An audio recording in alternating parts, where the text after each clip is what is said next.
Egypt's Muslim Brotherhood has called for mass protests after a court has upheld the death penalty for the deposed former President Mohamed Morsi. The judge described Morsi's year-long presidency as one long night that didn't end until he left office and accused him of pursuing satanic goals. Human rights groups have accused Egypt of using the death penalty as a political tool. Sahar Aziz reports. Death by hanging. This judge upheld his court's previous verdict against Egypt's deposed President Mohamed Morsi. The court has ruled, firstly, that in presence, first, and with consensus of opinion, to punish each of the following defendants by execution by hanging.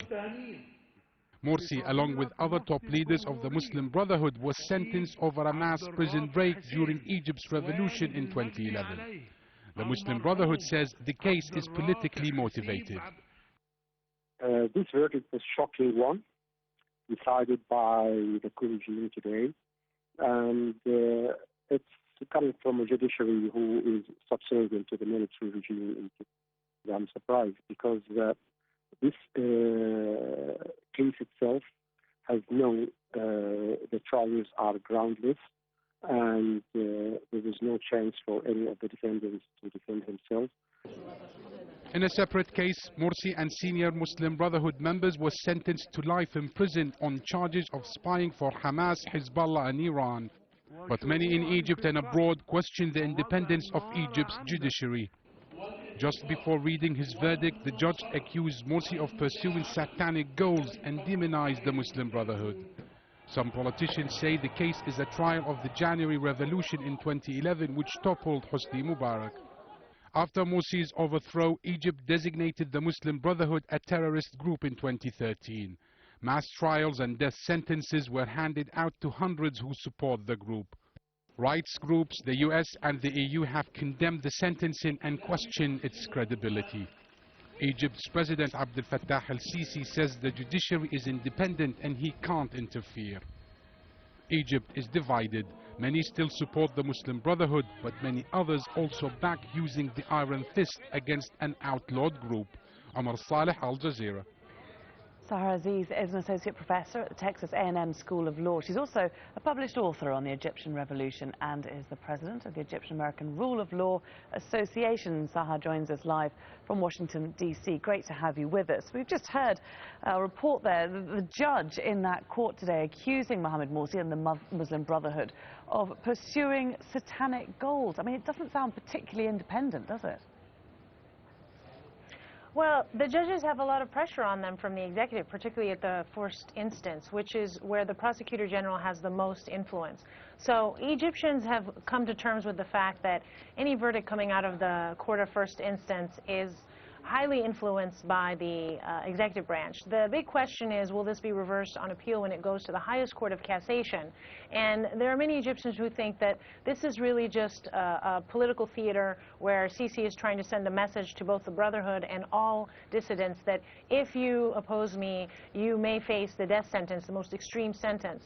But then the court of cassation may help him save face by eventually reversing it into a life sentence.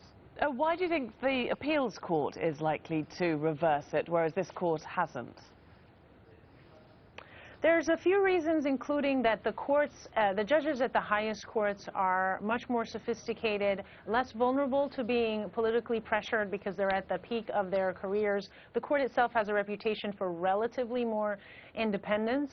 And also, oftentimes the evidence is very weak at the court of first instance because the prosecutor general controls the investigative process.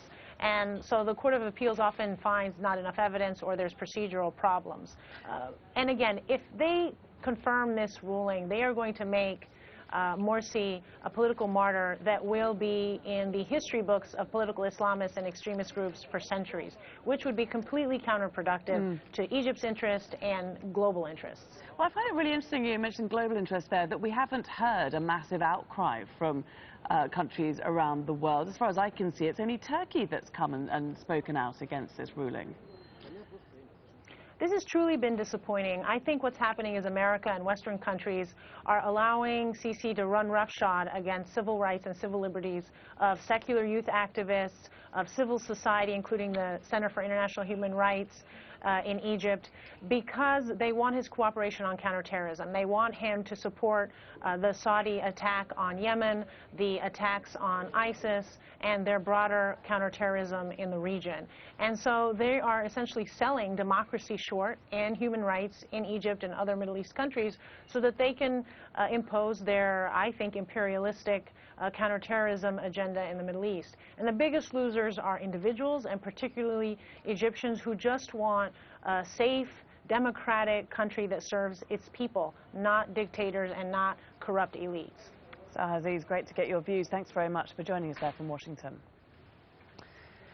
Now, President Vladimir Putin says Russia will add more than 40 intercontinental ballistic missiles to its nuclear arsenal this year. The move follows